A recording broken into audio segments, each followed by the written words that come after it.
Baik, akan Ibu lanjutkan bagian pertama, tapi lanjutannya yang dari tadi, bahwa untuk alkohol primer, sekunder, dan tersier itu bisa dibedakan melalui reaksi oksidasi dengan oksidator kuat. Untuk alkohol primer akan menghasilkan aldehid, kemudian dioksidasi lebih lanjut menghasilkan asam karboksilat apabila oksidatornya berlebih. Sementara untuk sekunder keton. Nah, prinsipnya seperti apa? Nah, prinsipnya itu sebenarnya kalau di situ C-nya itu ada mengikat gugus, yang mengikat gugus OH itu masih ada, hanya mengikat H saja, masih bisa dioksidasi. Prinsipnya seperti apa? Nah, ketika dioksidasi, maka O ini akan masuk ke salah satu H yang sendirian, ini masuk sini misalkan. Ini jadi hasil sementara menjadi O nya masuk sini menjadi OH begini. Nah, setelah begini, setelah masuk, dia ini akan dilepaskan ya. Setelah masuk ini hanya ini akan dilepas, bergabung dengan OH yang ada di sini, jadi membentuk H2O. H ketemu OH menjadi H2O. H2O hasil sampingnya. Nah, ini karena ini lepas, berarti otomatis tangannya ini akan gabung ke sana ya. Atau ini bisa saya tulis jadi begini.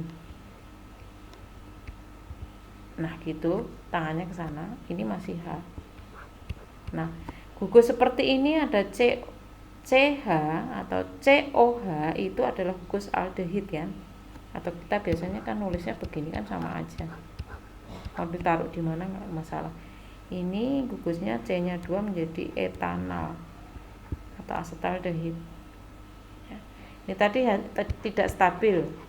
Ini hasil sebenarnya nggak usah ditulis, tapi prosesnya makanya perlu ikut tulis. Nah, ini jika dioksidasi lebih lanjut karena oksidatornya itu kuat atau berlebih, nah O-nya ini masuk ke H, ke sini, ke sini ya. Jadilah menjadi CH3 ini. Nah, ini OH. Sorry, ini OH tangannya satu aja. Ini baru. Nah, ini namanya asam asetat. Nah, menghasilkan aldehid, kemudian dioksidasi lebih lanjut menghasilkan asam karboksilat. Nah, untuk yang alkohol sekunder itu akan menghasilkan keton. Prinsipnya sama dengan tadi. Ini masih ada C yang mengikat H sendirian, ini masuk ke sana, jadinya nanti menjadi OH. Setelah itu dia akan dilepas, hanya tadi dilepas, gabung sama ini membentuk H2O. Nah, tangannya tadi yang ini karena sudah dilepas, ini masuk ke sana, jadi begini. Nah, ini jadilah keton atau propanon. Nah, untuk yang alkohol tersier, karena di situ sudah tidak ada, nih lihat tangannya sudah tidak ada yang mengandung H sendirian, berarti dia tidak bisa dioksidasi. Kayak tandanya seperti itu. Kemudian ciri yang reaksi yang keempat, ini H2SO4 itu mengalami reaksi dehidrasi menghasilkan H2O apabila dengan asam sulfat pada suhu 130 itu menghasilkan ether. Prosesnya seperti ini, bisa dilihat ini ether. Sementara kalau pada suhu 180 derajat menghasilkan alkena, beda ya. Jadi yang membedakan adalah suhunya. Ini etanol akan berubah menjadi etena. Kemudian jika bereaksi dengan asam halida menghasilkan alkil halida dan air, ini sebenarnya reaksi biasa aja, substitusi tukar pasangan. Jadi OH-nya ketemu sama H membentuk H2O sel samping, plus ini masuk sana mengganti OH tadi. Jadi CH3Br atau yang kita sebut dengan alkil halida atau namanya metil bromida ya. Itu salah satu reaksi-reaksi dari alkohol. Kemudian untuk ether, sifat ether Ether yaitu cairan yang karena itu mudah titik didihnya rendah, maka dia akan mudah menguap dan terbakar. Kemudian titik didihnya tadi lebih rendah dari alkohol karena dia tidak mempunyai ikatan hidrogen. Karena tidak mengandung ikatan hidrogen, maka dia akan sedikit larut dalam air, atau biasanya malah dipakai untuk pelarut-pelarut organik. Bersifat anestetik itu untuk obat bius, tidak reaktif, tidak reaktif seperti alkohol, hanya mengalami reaksi substitusi dengan asam kuat saja. Kemudian cara pembuatan untuk alkohol itu hidrasi alkena, kebalikan dari reaksi dehidrasi alkohol tadi di atas tadi, ya, dibalik. Jadi kalau tadi alkohol itu menghasilkan dengan asam kuat akan menghasilkan alkena, kalau ini alkena ditambah air menghasilkan alkohol.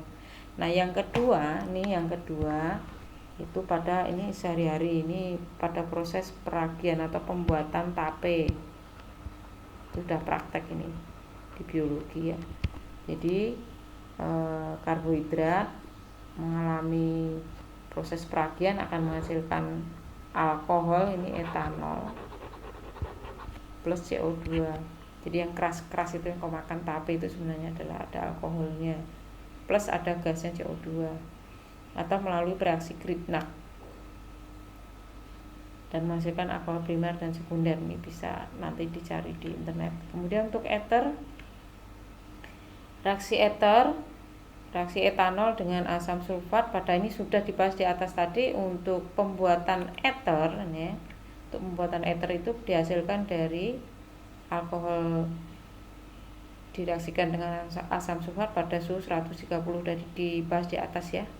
Kemudian ada sintesis Williamson, ini bisa dilihat, yaitu alkil halida ketemu dengan alkoksida. Alkoksida itu ada O-nya. Nih, alkil halida ini sudah dibahas. Ini tinggal tukar aja sebenarnya. Tukar ini masukkan ke sana. Jadilah ini R. Sisanya Cl. Kemudian untuk kegunaan alkohol, kita tahu nih yang sehari-hari aja, metanol atau kita sebut dengan spiritus untuk bahan bakar, untuk pelarut campuran bahan bakar bensin. Etanol yang kita tahu revanol sehari-hari di yang suka PMR. Nah ini untuk pembersih luka atau antiseptik, untuk bahan bakar juga bisa. Nah untuk campuran parfum biasanya, untuk kosmetik biasanya menggunakan etanol. Kemudian etilen glikol itu anti beku pada radiator mobil, kita tahu OH-nya ada 2 di sini. Etilen glikol sudah dibahas di bab 1 dulu ya. Gliserol juga sama. Gliserol itu kalau OH-nya ada 3 ya. Ini digunakan untuk pelembut atau pelembab pada lotion atau kosmetik sama ya. Atau sebagai bahan pembuatan nitrogliserin yang digunakan sebagai bahan peledak, nanti di benzena ketemu. Kemudian 2-propanol untuk pelarut.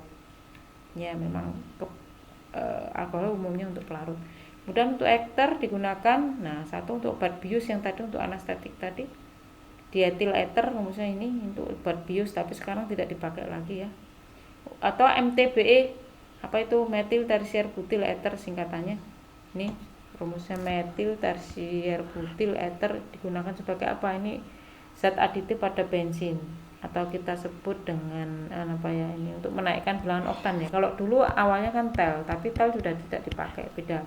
Kalau ini MTBE mungkin lebih ramah lingkungan. Itu saja dari pembahasan yang kedua ya, cukup.